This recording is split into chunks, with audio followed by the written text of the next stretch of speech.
And thanks everyone for joining us today. It's a pleasure to be able to speak to you a little bit about pursuing a career in academia. I should start off by saying that I'm probably the most distant from going through what you have all gone through as grad students and postdocs. So I graduated with my PhD in 1994, which makes me probably having my PhD longer than many of you are in age. So it was a long time ago, and certainly I think obviously the context has changed in the subsequent 25 or 30 years or so. But I think some of the things that I went through as a grad student and a postdoc are probably still relevant in some ways. So as Paul mentioned, I'm a professor in health and exercise sciences, and my specialty, my PhD, is in clinical neuroscience. So I spend a lot of time and energy trying to figure out how the brain works or doesn't work in a variety of different populations. And so, my decision to pursue a career in academia actually was.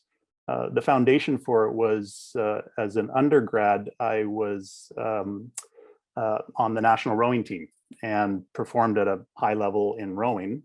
And kind of one of the things I asked myself as I was sitting on my backside at 5 o'clock in the morning, going backwards down a lake, was, why am I doing this? What's my motivation? What's my goal here? And that kind of got me interested in how the brain and the mind kind of help keep you motivated to pursue goals like this. And so, towards the end of my undergrad, I took a few courses that just made my heart sing. And they were all about how the brain controls movement.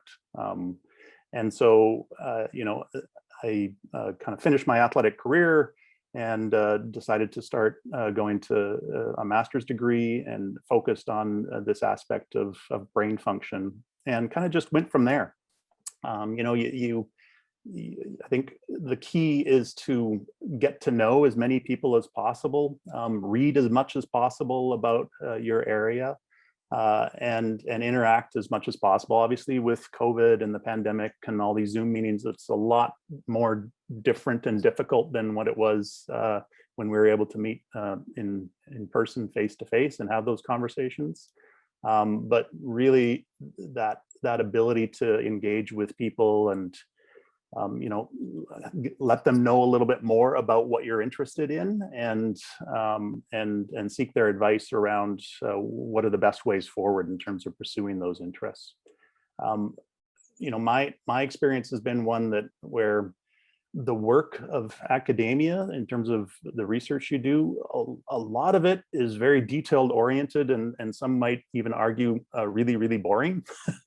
Like some of those details can get drag you down, and so being passionate and curious about those things is really important, so that you do feel the urge to continue to look at that manuscript, or continue to go through that data analysis, or whatever your discipline might be in terms of those detailed levels of work. I think that's really important, to be passionate about it. Another important thing that I find is knowing when to just stop and turn off at the end of the day and move on to something else that has nothing at all to do with what your academic interests are. And so finding those other things to balance your life with, in addition to the work you do as part of your research, is super important. For my own trajectory, I got my PhD, and then I ended up doing 3 years of postdoctoral work. In my case, I left Canada and took the opportunity to go to Europe. So I spent 1 year in Marseille, France, and then another 2 years at the University of Oxford in England.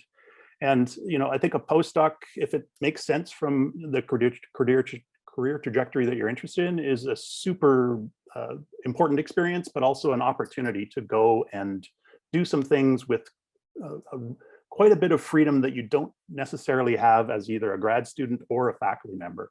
And so, I took the opportunity to go and see the world a little bit, and also do the work that I love. And then, the hard part is getting that faculty position out the other end. And so, it's definitely harder now than when I was applying, but certainly, I went through a process of applying for, I think probably at the end 20 or 30 jobs, and finally got one at the University of Oregon, where I was for 14 years, and then moved to the UBCO for the past 10 years. And so that's just the quick and short version of my trajectory. I'm happy to, in the breakout rooms or in follow-up questions, talk in more detail about some of the aspects of that trajectory and the decisions that I made as I was going along.